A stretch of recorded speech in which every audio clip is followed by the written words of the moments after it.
Nahum. Unang kabanata. Ang hula tungkol sa Ninive. Ang aklat tungkol sa pangitain ni Nahum na El-Cushita. Ang Panginoon ay mapanibughuing Diyos at nanghihiganti.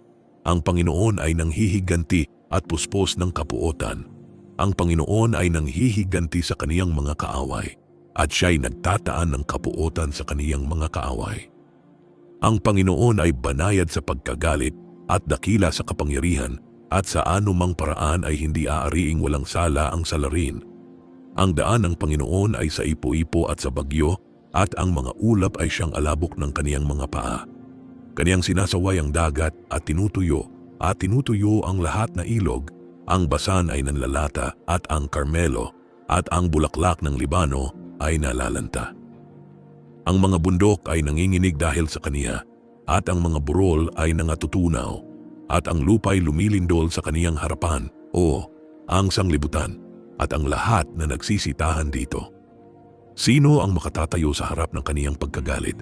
At sino ang makatatahan sa kabangisan ng kaniyang galit? Ang kaniyang kapusukan ay sumisigalbong parang apoy, at ang mga malaking bato ay nangatitibag niya. Ang Panginooy mabuti, katibayan sa kaarawan ng kabagabagan, at nakikilala niya yaong nangaglalagak ng kanilang tiwala sa kaniya.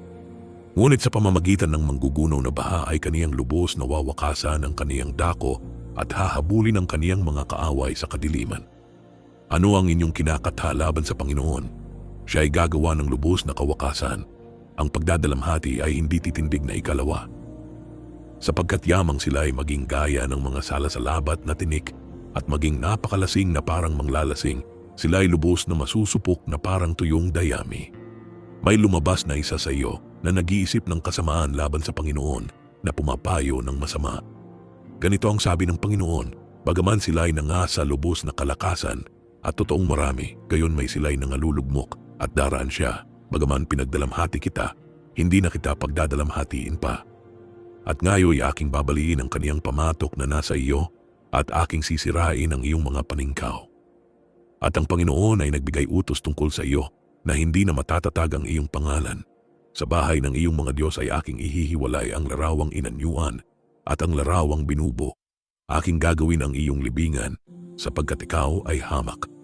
Narito, nasa ibabaw ng mga bundok ang mga paa niyang nangagdadala ng mga mabuting balita na nangaghahayag ng kapayapaan. Ipagdiwang mo ang iyong mga kapistahan, O Juda, tuparin mo ang iyong mga panata, sapagkat ang masama ay hindi na dadaan pa sa iyo, siya ay lubos na nahiwalay. Ikalawang kabanata. Siyang bumabasag ay sumampa sa harapan mo. Ingatan mo ang katibayan, bantayan mo ang daan, palakasin mo ang iyong mga balakang, patibayin mo ang iyong kapangyarihan na mainam. Sapagkat ibinabalik ng Panginoon ang karilagan ng Jacob na gaya ng karilagan ng Israel. Sapagkat ang mga tagatuyo ay nagsituyo sa kanila at sinira ang mga sanga ng kanilang mga puno ng ubas. Ang kalasag ng kaniyang mga makapangyarihang lalaki ay pumula. Ang matapang na lalaki ay nakapanamit ng matingkad na pula.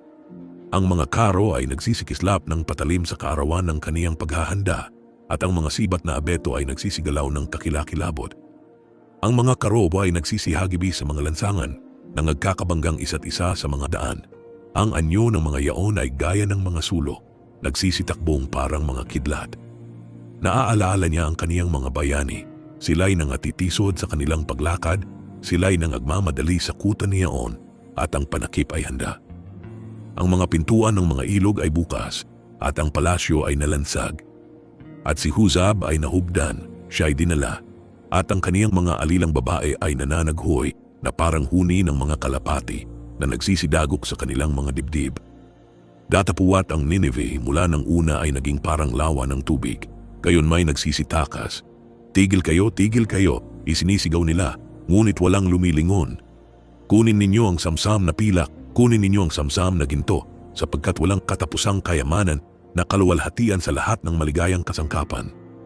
Siya'y tuyo at walang laman at wasak, at ang puso ay natutunaw, at ang mga tuhod ay nagkakaumpugan, at ang pagdaramdam ay nasa lahat ng mga balakang, at ang mga mukha nilang lahat ay nangamumutla.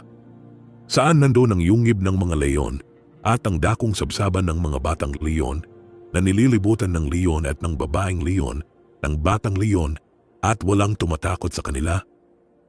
Ang leon ay kumakatay ng sagana para sa kaniyang mga anak at lumalapa para sa kaniyang mga babaeng leon at pinupuno ng huli ang kaniyang mga kuweba at ng tangay ang kaniyang mga yunggib.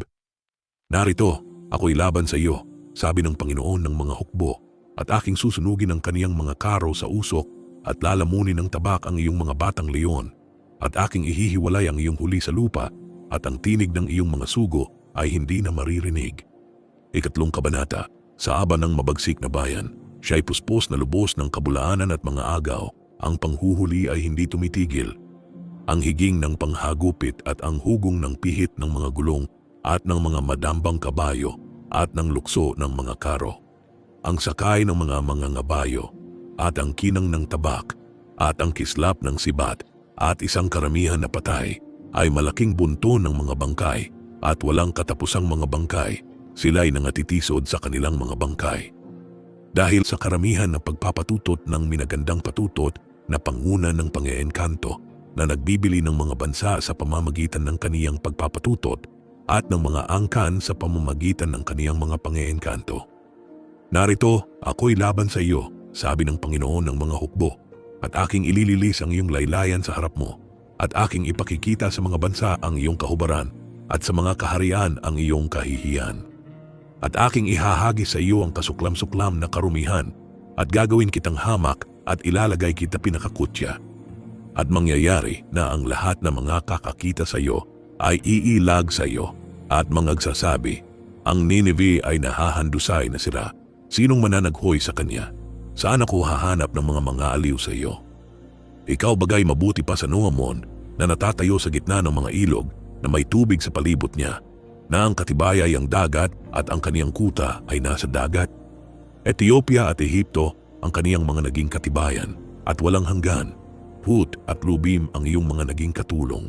Kayon may siya'y nadala, siya'y pumasok sa pagkabihag. Ang kaniyang mga anak naman ay pinagputol-putol sa dulo ng lahat ng mga lansangan at pinagsapalaran ang kaniyang mga marangal na tao at ang lahat niyang mahal na tao ay nangasabiran ng mga tanikala. Ikaw naman ay malalango, ikaw ay matatago, ikaw rin naman ay hahanap ng katibayan dahil sa kaaway. Lahat ng iyong kuta ay magiging parang puno ng igos na may unang hinog na mga igos, kung mga ugugin na ngalalaglag sa bibig ng kumakain. Narito, ang iyong mga tao sa gitna mo ay mga babae. Ang mga pintuang bayan ng iyong lupain ay nangabubukas ng maluwang sa iyong mga kaaway, nilamon ng apoy ang iyong mga halang. Umigib ka ng tubig sa pagkakubkob, tibayan mo ang iyong mga katibayan. Pumasok ka sa putikan at yapakan mo ang argamasa, tibayan mo ang hurno ng ladrilyo. Doon ka sasakmalin ng apoy, ihihiwalay ka ng tabak, sasakmalin kang parang uod, magpakarami kang gaya ng uod, magpakarami kang gaya ng balang. Iyong pinarami ang iyong mga mangangalakal kaysa mga bituin sa langit, ang uod ay sumasamsam at lumilipad. Ang iyong mga prinsipe ay parang mga balang, at ang iyong mga pinuno ay parang kawan ng lukton, na nagsisihimpil sa mga bakod sa araw na malamig, ngunit pagka ang araw ay sumikat sila'y nagsisilipad at ang kanilang dako ay hindi alam kung saan sila nangandoon. Ang iyong mga pastor ay nangatutulog, o hari sa Assyria. Ang iyong mga bayani ay nangagpapahinga, ang iyong bayan ay nangangalat sa mga bundok at walang magpisan sa kanila. Walang kagamutan sa iyong sakit, ang iyong sugat ay malubha, lahat na makabalita sa iyo ay nagsisipakpak ng kamay dahil sa iyo. Sapagkat sinong hindi nadaanan ng iyong kasamaan?